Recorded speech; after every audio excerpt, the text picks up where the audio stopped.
Hi, boys and girls.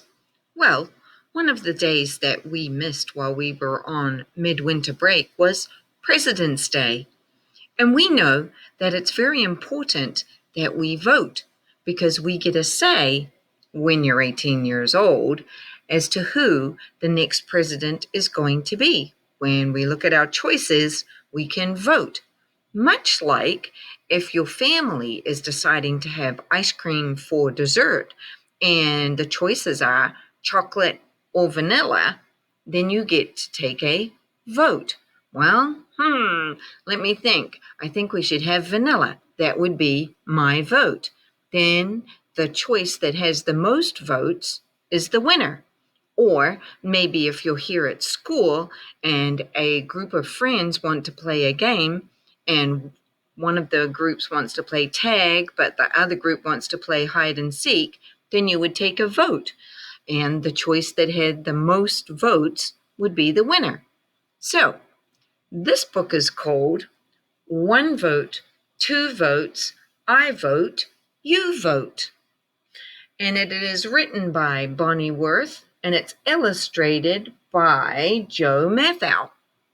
So we're going to read One Vote, Two Votes, I Vote, You Vote. Let's take a look. Oh, here's our title page, and he's standing at a voting booth.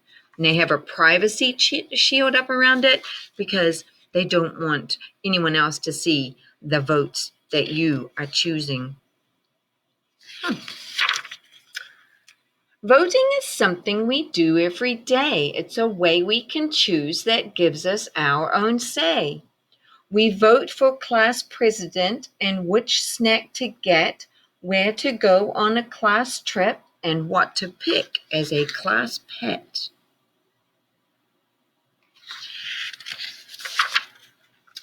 Voting gives each of us our very own voice. It allows a large group to make one single choice. With a proudly raised hand, marks on a paper, thumbs up or thumbs down. Understand? Can you choose not to vote? Yes, but that's a sure way to lose your own voice. You don't get to have a say. The item or person that the most of us select will wind up the winner. That's the one we elect.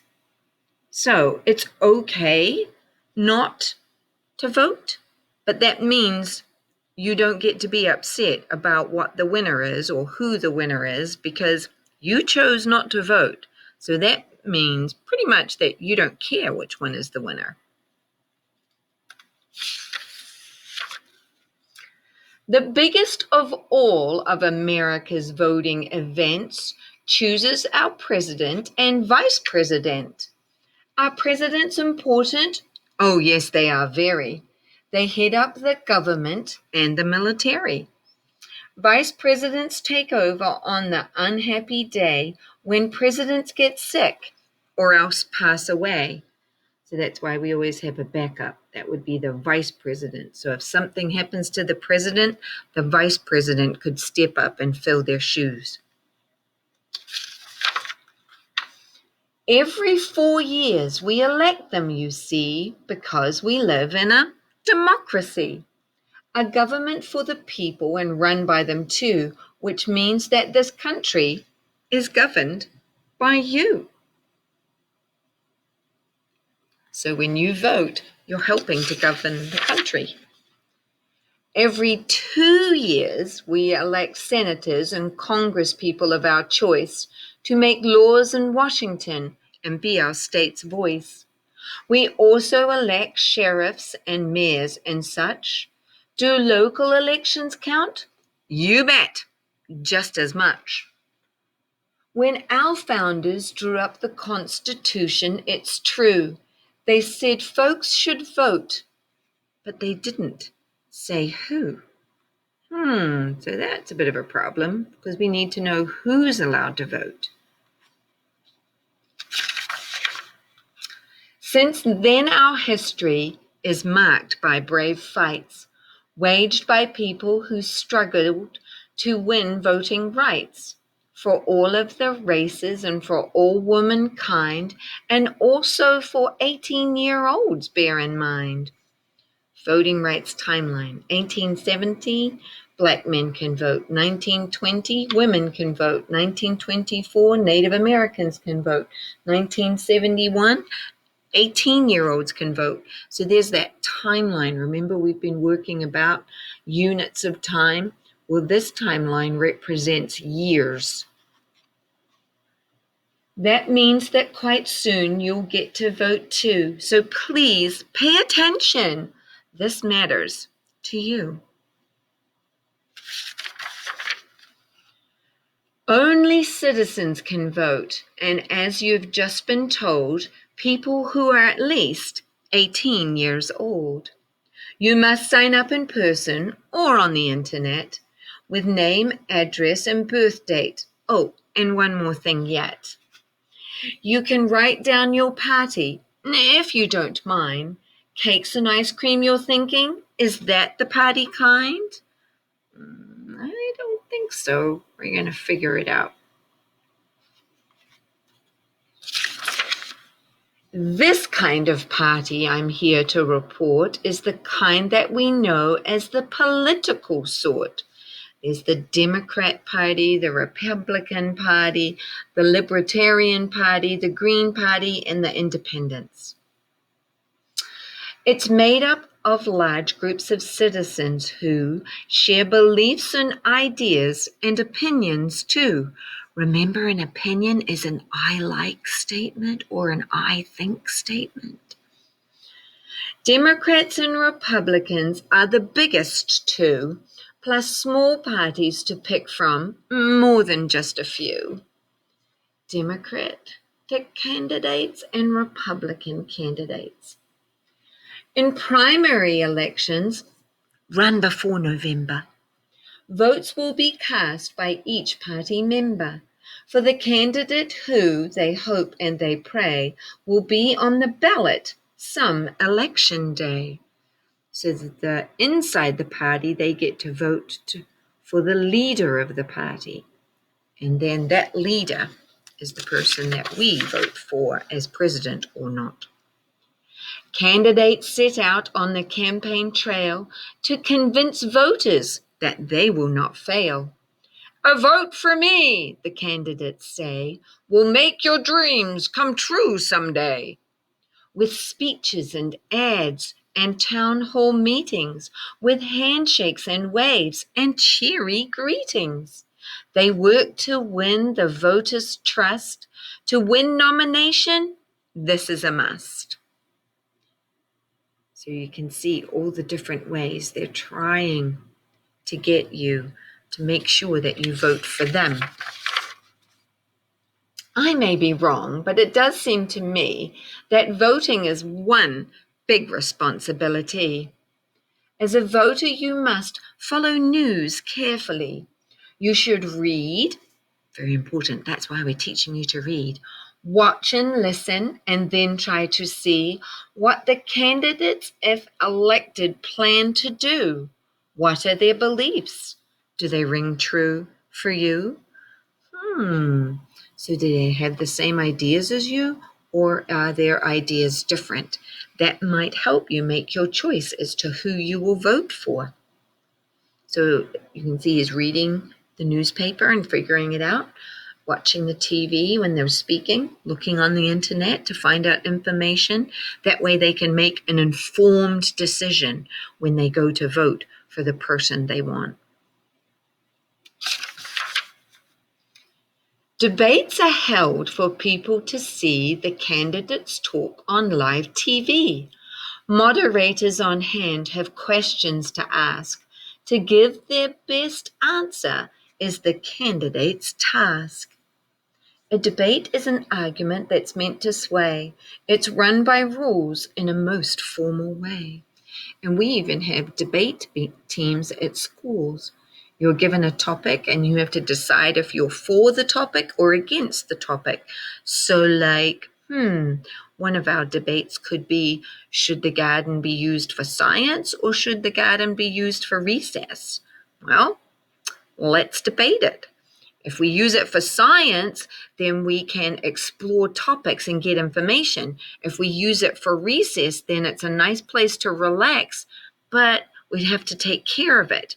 So we get to debate on which topic we think would be, on which side of the argument we would be on, whether we'd want to use the garden for science or do we want to use it for recess. At meetings called rallies, supporters get out to cheer the candidate they most care about.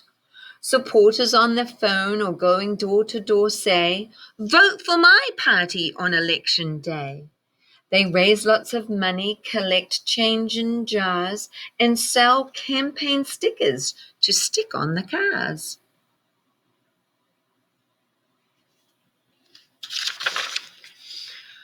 George Washington won the vote, so I've been told, during a winter that was snowy and cold.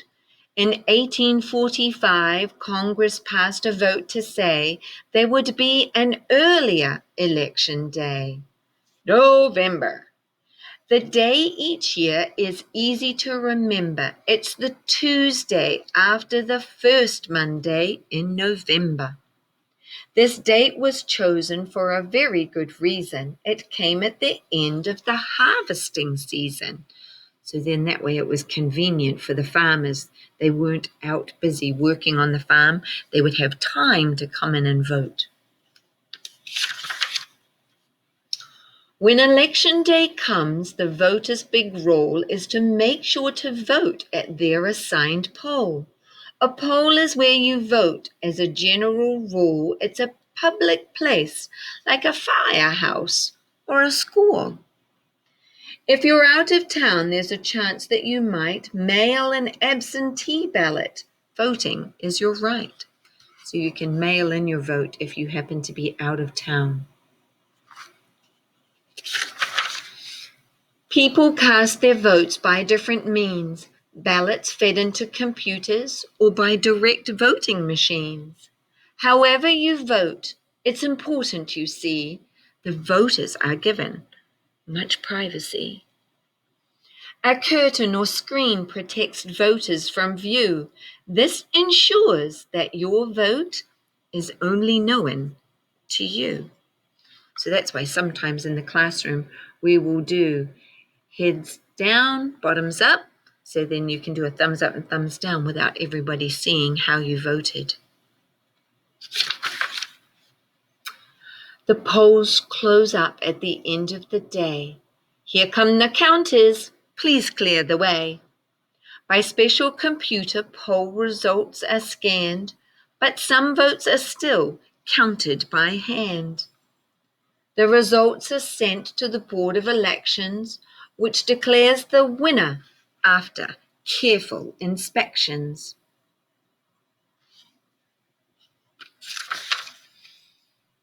The loser admits the bitter defeat. I lost the election. And the winner announces their victory sweet. Woohoo for thing 2! The winner vows to serve everyone in the land, not just the supporters who lent them a hand. If all of this rings true, it is my dearest hope that you will cast your first vote for the cat in the hat. The cat in the hat knows a lot about everything. Cat in the hat for president. Vote for the cat. I'm thinking he wants us to vote him to be the next president. And then here's a glossary of terms. So, boys and girls, now you know how we get our president, and we celebrate President's Day for all of the presidents who have ever been the president. And there have been a lot of them. So far, all of the presidents of the United States have been men. And we're up to the 46th president, who we now know is Joe Biden this year. So he'll run for 4 years, and then we'll get to vote for another president. When you look at all these presidents' faces, can you think where you might have seen some of these presidents' faces? I mean, they're on things like money. They're on things like posters and monuments and mountains even. Think of Mount Rushmore, where 4 presidents' heads are carved into a mountain.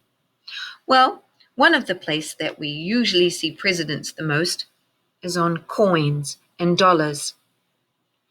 On this one, we have the bust or head of Thomas Jefferson, and we call that heads, and we call the other side tails. So when you're using a coin and you flick it, the way it lands is if it lands with this face forward, then we would call that tails. But if it lands with the president's head, then we would call that heads. So we have a tally chart for you, and it's called the penny toss tally chart. And we're going to get you to flip your coin and then keep a tally. So scroll on down and find out exactly how the tally is going to work with your president's head.